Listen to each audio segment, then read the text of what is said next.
Ayan, mga tol, ang dami, oh. Oh, ang laki. Tila bulate ang itsura. Yun, oh, haba, oh. Dami na. Malasa din siya. Sarap siya. Ano kaya ito? At ligtas ba itong kainin?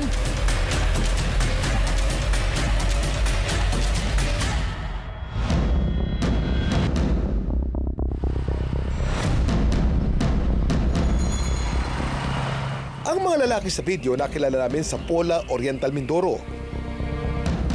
At ang kinuha raw nila ay ang mga nilalang na kung tawagin ay ugaong.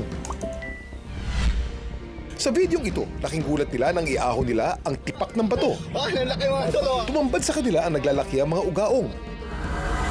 Ayon kay Brixton, residente ng bayan ng Pola, ang ugaong ay isa sa mga kakaibang pagkaing matatagpuan sa kanilang komunidad. Nalaman ko ang pagkain ng ugaong dito sa aming lugar. Nung araw, dati, binibenta yan ng mga taga rito. Ang lasa niya ay parang kabibi na shell na nakuha rin dito sa ilog namin. Ganun ang lasa niya at may hawig din sa talaba. Ang exotic na hayop ibinida rin ni Brixton sa kanyang vlog. Yan yung bahay niya, mga tol. Ito yung kinukuha lang namin yung laman niya. Karamihan po ng aking mga followers at mga viewers nagulat po sila dahil nandidiri, parang nakakatakot daw kainin. Para mapalabas ang ugaong, ang nangunguha ay gumagawa ng tunog. Sabay hila doon sa ugaong sa kanyang shell. Ang nakasanayan kasi sa amin dito sa aming lugar, pag nagpalata ka ron ng ganun, mas mabilis mong makukuha yung ugaong, lalabas sila. Yun, oh. Yun, oh, haba, oh. Dami na. Ang ugaong ay isang shipworm, isang worm-like mollusk na kabilang sa pamilya ng Pteridinidae at kilala sa mahaba at tubular nitong katawan na parang uod. Kaiba daw ito sa tamilok na isa ring shipworm. Ang kaibahan ng ugaong at tamilok ay kung saan sila nakatira at kung saan sila makukuha. Dami mong alam, Kuya Kim. Dahil mo alam, Kuya Kim. Ang ugaong ay karaniwang nakukuha sa freshwater at nakabaon sa mga bato. Yan. Samantalang ang tamilok naman ay madalas matagpuan sa burok na kahoy sa coastal o mangrove areas. Ang team ng eksperto mula sa UP Marine Science Institute pinag-aaralan din ang ugaong. Kakaiba siyang klase ng shipworm at iba rin yung kanyang tawag. Sa English, wala siyang common name. Kasi dito lang siya sa Pilipinas mahanap. Gumagawa siya ng parang tube. Mahabang tube, dun siya nakatira sa loob. Nagawa rin naman sa shell. Pagka nakakain po kayo ng ng ulam na parang uod ang itsura, paano po ang reaction po ninyo? Kunyari, ito po yung ulam. Mukhang uod.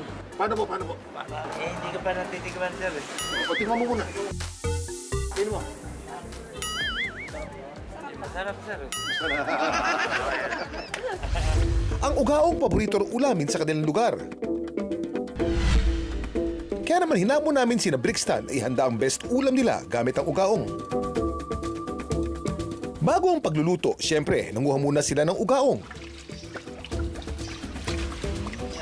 Haba. Dami, oh.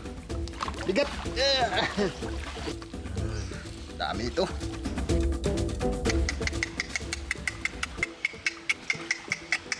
Oh, laki. Mahirap siyang kunin dahil matalas ang kanyang bahayan o shell. Ano naman kaya ang lulutuin ng ating kusinero for the day? Ang mga nakuha nilang ugaong sa ilog, maingat nilang nililinis. Inaalis nilang bahagi nito na tila ngipin at ang parte nitong matigas na hugis singsing sa dulo ng katawan nito. Ang lulutuin daw ni Brixton ang patok sa mga taga-Pola, ang adobo sa gatang ugaong. Cooking time!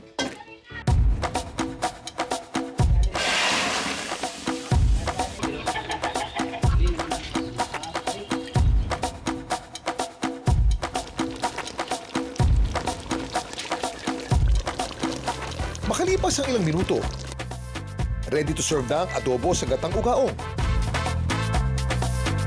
Kain na!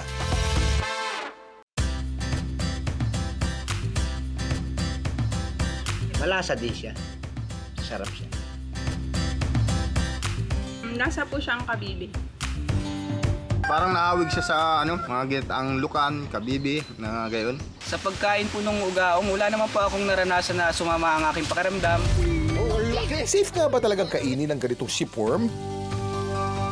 Kung mabuti pa, lutuin talaga. Pakinggan natin yung traditional knowledge. Pag sabihin nila, dapat ganito, wag ganyan ang kain, ay sundin naman natin. Bali, si ugaong po ay mayaman sa vitamina B or sa B complex. Ito po ay nakakatulong upang tayo po ay magkaroon ng malinaw na mata, malusog po ng mga nerves at maganda pong pag-iisip.